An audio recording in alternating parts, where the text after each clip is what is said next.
Senator Sullivan can possibly do that. Oh, thank you, Mr. Chair. I know I have a very good reputation on this committee of making the timeline. I never get gavelled by you or the ranking member, so I'll try as well. I'm going to throw a curveball at our distinguished witness panel, moving from national security experts to movie critics. Did any of you see the movie The House of Dynamite? And give me a one-sentence review from each of you. Quickly, Admiral, we'll start with you. I'll start that, yes, I have seen the movie. I think the producers were attempting to start a conversation that I would support having that conversation. That said, I would not have made those decisions as the U.S. Strategic Command Commander. Okay. And second, we don't rely on the military aid to explain the way we put our plan together and what it's designed to do. That was my job as STRATCOM. Good critique. Ambassador? I can only agree with Admiral Richards, sir. I absolutely agree with his comments. Okay, and Mr. Morrison. Good movie, good conversation, accurate. Senator, I tried, but my children suggested Frozen 2 again, so. Good, you have your priorities squared away, so I appreciate that. Well, look, one of the places in the movie that played an important role is Fort Greely, Alaska. As you know, Alaska is the cornerstone of our nation's missile defense, with all the ground-based missile interceptors, with the exception of 4, located at Fort Greely, and most of our radar systems on the Aleutian Island chain, the Clear Space Force long-range discrimination radar system. So I have a question on what's going on at Fort Greely. In my 2018 Advancing America's Missile Defense Act, we worked with the President and his team on getting that passed.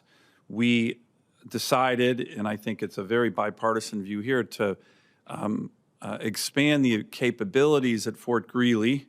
The 49th Missile Defense Battalion often refers to themselves as the modern-day Spartans, because it's about 300 soldiers protecting 300 million Americans.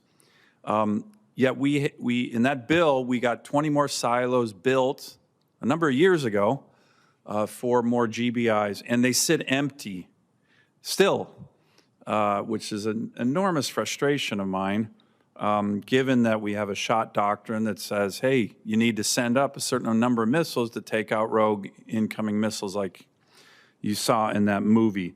So the latest is they think they're going to fill these silos by 2030.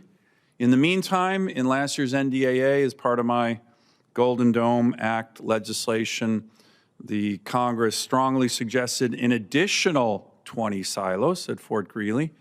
So now we have 40 that are full, 20 that are built but empty, and the Congress saying 20 more, so for a grand total of 80. Can you give me your assessment on the importance of Fort Greely as it relates, even in the world of Golden Dome? We're going to integrate ground-based and space-based sectors. But what we should be doing to at least speed up the deployment of more GBIs when we have the missile systems and silos ready to go, but the Pentagon seems to be slow walking this. I'd love any of your views on the need for speed to get more missiles in the ground at Fort Greely. Admiral, why don't we start with you? Senator, first, you have spoken eloquently in the past about the strategic value of the location of Alaska, specifically in the Arctic more generally, and I think Fort Greely's contribution to our current missile defenses is an example of that. Going back to the movie, which I don't think did justice to the capabilities of our current missile defense system, if that had been successful, you wouldn't have had a movie. That is the value that those missile defenses bring to our security. I would defer to the Department of War in terms of the actual pace, but I would certainly endorse the value of having sufficient capacity in the GBI system to pace the threats that we face. Yes, and sir. the threats increasing. Yes. Ambassador, any views? Do we need to get the 20 silos at Fort Greely filled up here fast?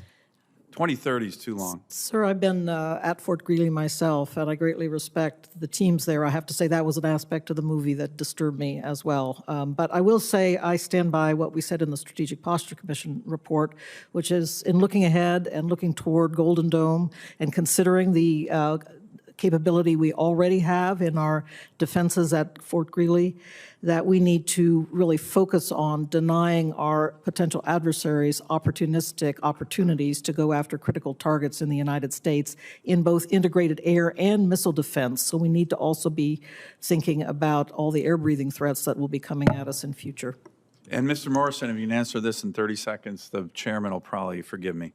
Sir, geography matters and magazine depth matters. When you look at the key threats, Alaska is ideally situated to deal with threats that will transect the North Pole. And so, yes, geography and magazine depth are critical. Thank you. Thank you, Mr. Chairman.